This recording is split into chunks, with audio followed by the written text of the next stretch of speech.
Welcome back, everybody, to another wonderful episode of Roompact's ResEdChat podcast. If you're new to the show, every other week we feature a variety of topics of interest to hired professionals who work in and with university housing. So this is a special episode. It's just me hanging out, my good friend and Roompact counterpart, Paul Gordon Brown. We are talking today why Roompact, kind of exploring sort of the secret sauce that I think makes Roompact special. I've always kind of had an affinity and a lot of respect for the work that you do and how you do it.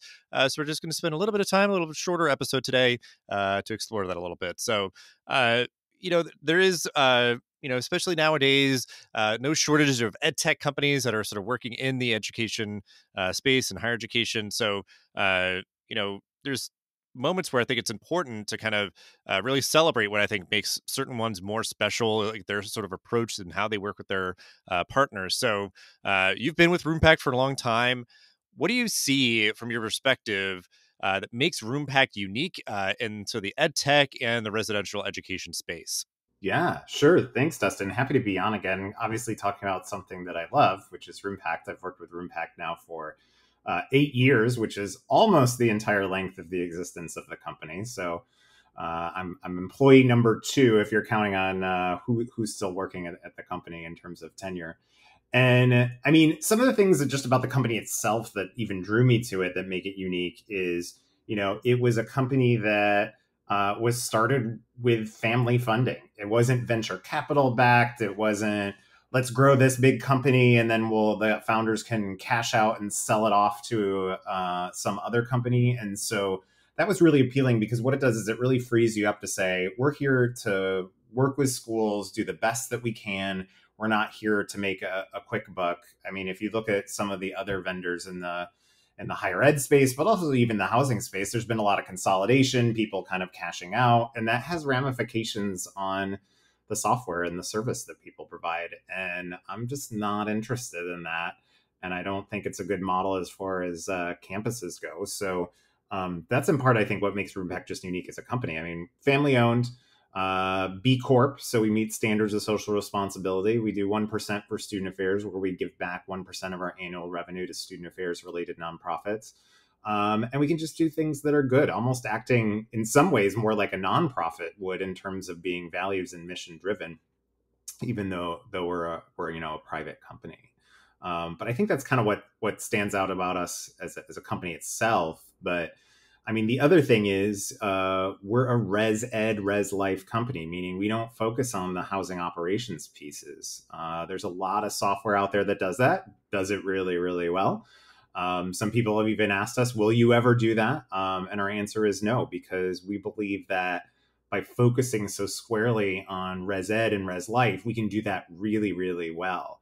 And there's really not another company that does that. So if you look at other software companies that maybe have some overlap with us, right? If you put out that Venn diagram of feature sets and you look at overlap, anyone that has overlap with us also does the housing assignments and other bits. And so for them, that's their bread and butter. That's their main thing. That's what they, make the most money on. But for us, it's the res ed piece. So we squarely focus on that and try to do it deep and well. So you could look at some modules that, let's say, StarRes has, or other features that, let's say, eResLife has. And yeah, they can overlap with us, but those aren't their main focus. And so we try to do those pieces with all the bells and whistles, with all the types of analytics, with all the types of things, and do them really, really deeply. That if we work with a school that really cares about the res ed program and really wants to dig into kind of assessment data and how can we improve it and things like that, we're really the only company, at least as far as I see out there, that's doing it at that depth. Not just this is good enough, or this will get the work done, but this will allow us to really focus on improving things. Yeah, that's kind of what I think about with Roompact is that like you all are like a small business, like the idea of like it's not like a startup and all those things we're kind of explaining around like how companies like this often are funded, their the growth kind of targets that they have and different things like that. So that's like like a big differentiator, and then certainly your all's approach, because I think it's the idea of like I feel like it would probably be the idea of like housing operations and that sort of administrative side. It's like at a certain point, it's like I always feel like it's like there's only so well I feel like you could do that with technology. Like, there's not maybe necessarily that much room for innovation because it's kind of just a like a pretty transactional piece. So it's like yeah, where the magic happens and where I think uh, higher education and residential education uh, the important and complex part to focus on is that sort of like the interpersonal piece, making sure that there's positive experiences happening for students and you can kind of track to make sure that things are happening as they should in that sort of developmental kind of process that happens in the residence halls and everything. So yeah, I mean, I think those are big differentiators versus just like, well, I think we have a slightly better housing operations interface or something than some other company, or like it might be certainly when you see a lot of like companies in any space get just like very big, like you said, this sort of consolidation, it's just gets to be like a race to the bottom in terms of costs. And you're just kind of like, yeah, like so many parts of the equation just kind of start to get a little out of whack. So, in terms of, like you said, you've been on this journey for a long time. So I'm sure you've seen so many different sort of anecdotes around why Roompact, why would someone choose to utilize your tool and stick with it and all that. So like, how would you succinctly answer that question? Why Roompact? I think I'll go back to some things that I frequently hear from the schools that use our software. One, it's intuitive and it's easy. And especially when we have student staff that are doing things, they can figure it out really fast. I get that feedback all the time. And in fact, I even get it when they're saying, oh, we used to use this and now we're using Roompact, and it's just easier as far as student staff. So that's like a big value proposition is, our software is straightforward, easy to use, easy to find, it's intuitive. And then I think the second thing is, I work with our campuses every day. And so I worked in residence life for many, many years. I have a doctorate in higher education. I clearly love this work that we do. And so I'm constantly just trying to unlock more value. And so that's also, I think, too, when we look at our software, it's really guided by trying to do cool, deep level things and figure out ways. Like, it doesn't always come from me. Sometimes clients come back and say, oh, we did this. And I'm like, wow, that's fantastic. I never even thought about that before. Or I'll collaborate with them and say, oh, I bet you could do this, and we can +1 it, and we go back and forth on things.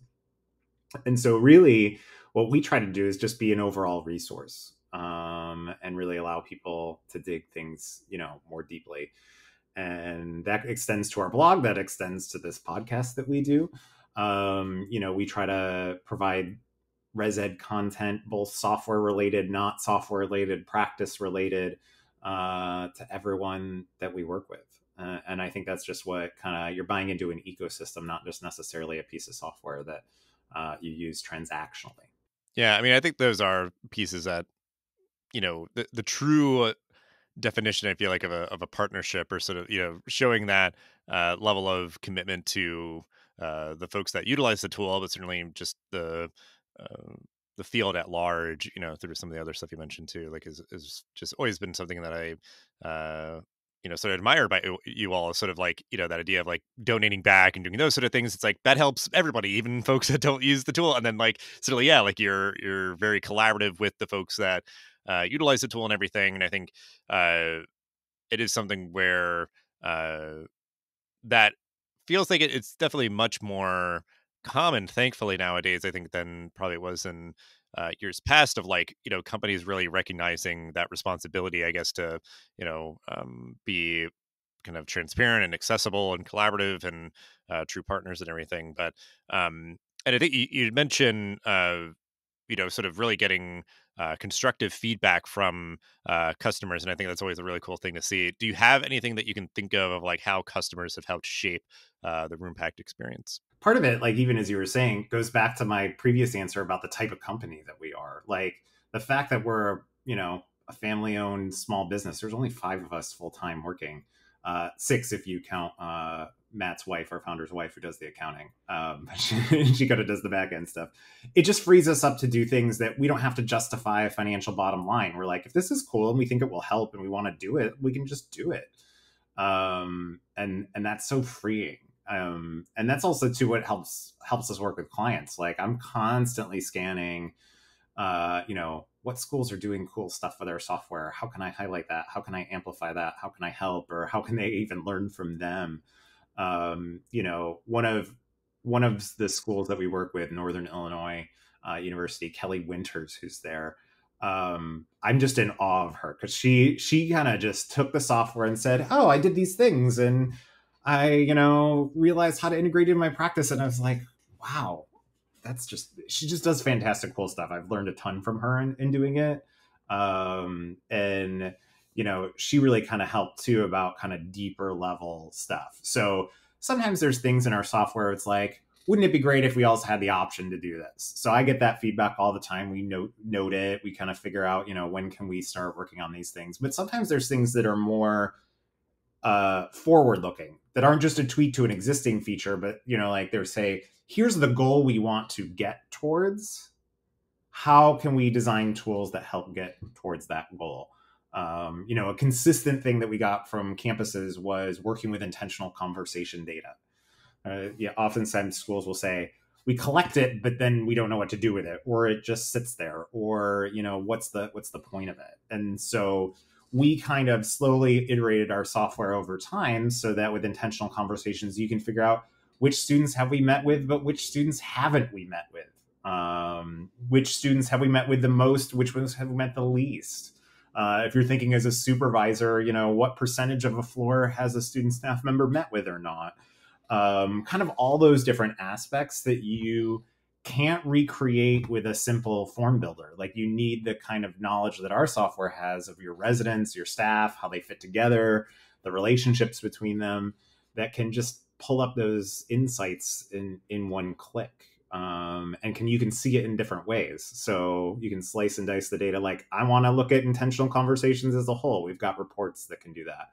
I want to look at an individual student and see different things about them. You can do that. So you can view the data from kind of different places. And it was really our clients and our schools that we worked with that helped guide that. What are the sticking points? I can guarantee you that I have a long list of things that I would like us to do, and I wish we could do faster. But we keep iterating and we keep moving towards it, and things like that. So, I mean, those are some of the great things. I've even experimented with University of Tennessee Martin, which is another great school to work with.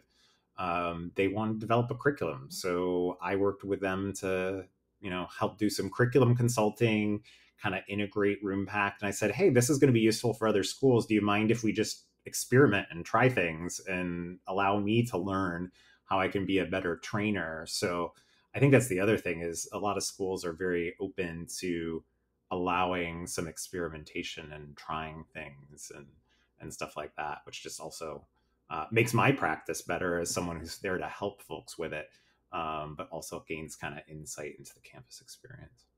Yeah, it really is a beautiful thing when you're doing something like that, and certainly it's not like, I guess, like completely altruistic of like, hey, we want to be able to do this thing, we want this functionality or this at the other, but then and that's kind of just I guess it's also kind of just a magical thing about like education, but like it's very, like we're all in the same team. I think we recognize that if something like this can help other leaders in education, other professionals, other institutions, like there's not a sense of like competitive to the point of like, no, well, this needs to be exclusive to us or something. It's like, they may get like first dibs or something. It's like, well, yeah, we're going to build this for you, but then it's going to become a part of the platform, and then other people down the line will, get the benefit from it too. But just the nature of working in this space and working in that way that you mentioned, I think it's just like, it is something where, you know, just everybody benefits from the way that you navigate those sort of conversations. And yeah, like you become a better trainer when you're sort of, uh, able to kind of test things out, and that folks kind of know it's like, yeah, if I can, it helps us and it helps you and it helps everybody else too. And that's just like just good vibes, good energy, just great thing about working and education for sure. And I think too, what kind of resonates with me from this conversation too is, like you said, it's a, you know, kind of a beautiful thing from sort of a user experience point of view of like having something that's really easy to use and you get good results from. But it sounds like folks who have really committed and gotten in depth with the tool can also get really great result. So it's like, out of the box, awesome, this is amazing, really helpful. But then if it's like, so he's getting really deep, and then you're like, oh my gosh, I never even maybe intended or thought of that as like a functionality, it really rewards sort of just like, digging in and sort of really committing to the tool too. So always like to hear and see those sort of things. And I mean, yeah, these are all the things that I feel like I'm sure, anybody in the community listening knows about Roompact that I know I've sort of observed. And it's just great to hear sort of, straight from the organization as well. But yeah, it's great to boost up. And I hope I see more examples of, organizations like Roompact kind of doing this sort of work. 'Cause I think it just is, kind of for the betterment of higher education as a whole. Yeah, that's what we try to do. I mean, I love working with schools, and I love just making their operation more efficient, allowing them to unlock data, allowing them to kind of create new processes that will allow them just to work faster and easier, especially kind of this post COVID period where people kind of pull back and be like, hey, wait a minute, let's look at how we allocate time, and let's look at how we utilize staff, and let's, do that intelligently. And it just kind of it helps with that. So I think it's a big part of that shift we see. Absolutely. Well, I appreciate you, the work that you're doing. Appreciate Roompact and that whole team there, just kind of helping to model the way into, I think, just a new way that higher ed tech companies can kind of navigate the world. And I know there'll be more episodes like that. I know we've done ones about this, just kind of talking about the work that Roompact does. So just always excited to help uplift all the great kind of behind the scenes stuff here. So I appreciate you hanging out to talk all about it. Yeah, thanks so much, Dustin.